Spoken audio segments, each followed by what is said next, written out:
I spent 15 years transporting the dead. Not metaphorically, literally. Night after night, street after street, body after body.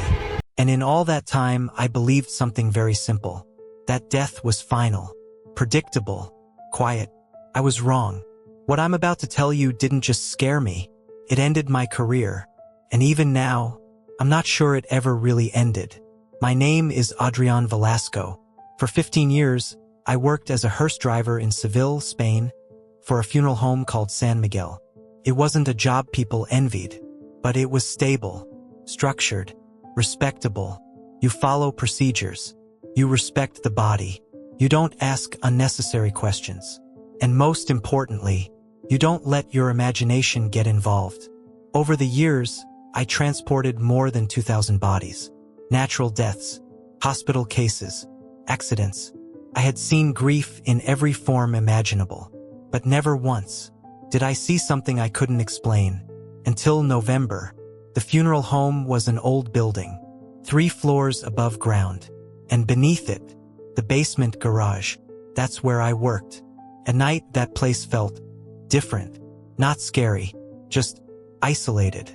Fluorescent lights buzzing constantly. The faint drip of water echoing from somewhere unseen. And the smell, a mix of disinfectant, engine oil, and something else you stop noticing after a while. There were 3 hearses, all identical, black, polished, silent. I usually worked the night shift, 11 p.m. to 7 a.m. That's when the city goes quiet, and the calls come in. November 14th. Cold, damp. One of those nights where the air feels heavier than usual. At 1:15 a.m., the phone rang. A routine pickup. Nursing home in Triana. Elderly male. Natural death. Nothing unusual. I grabbed the paperwork, started the engine, and drove out into empty streets. The city looked abandoned.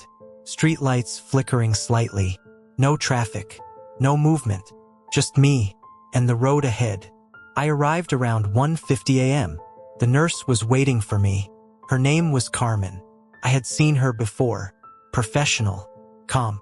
Efficient. We didn't talk much. We never do. She led me through the hallway. Dim lights. Long shadows stretching across pale green walls.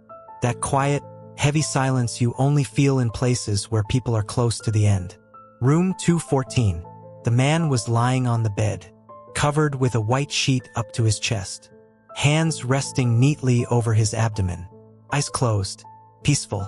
Everything looked normal. Everything was normal. Until I reached out. I didn't touch him yet. I just brought my hand close. And I felt it. Heat. Not warmth fading away. Not residual body heat. Actual warmth. My hand froze in the air. My mind immediately started searching for explanations. Maybe the room is heated. Maybe it's just perception. Maybe I'm tired. I touched him, and the feeling confirmed it. He wasn't cold. He was warm. At that point, something inside me shifted. Not fear. Not yet. Just discomfort. A quiet voice saying, "This isn't right." But 15 years of experience told me something else. Ignore it. Finish the job. So I did. I moved him carefully, placed him on the stretcher, secured the straps, covered him again, everything by the book. But as I wheeled him out, I couldn't stop thinking about that warmth. It stayed with me, like something I couldn't shake off. The drive back felt longer than usual. Even though the roads were empty, I kept replaying it in my head, trying to rationalize, trying to dismiss it. By the time I arrived, I had almost convinced myself. It was nothing.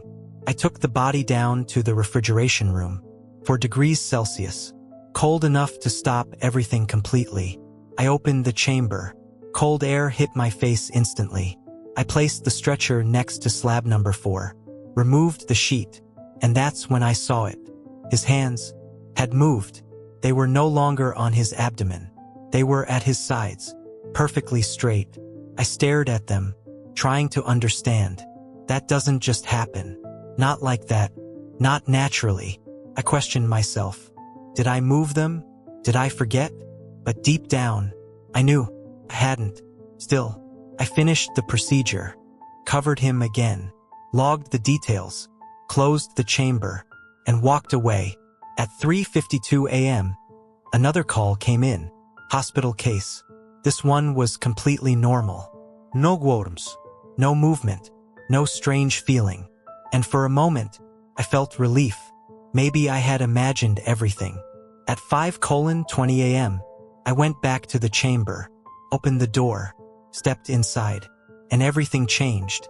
He was sitting, not slightly raised, not tilted, sitting, perfectly upright, feet hanging off the slab, hands resting beside him, and his eyes were open. I didn't scream. I didn't run immediately. I just stood there, because my brain refused to accept what I was seeing. It wasn't fear. It was something deeper, a complete collapse of reality.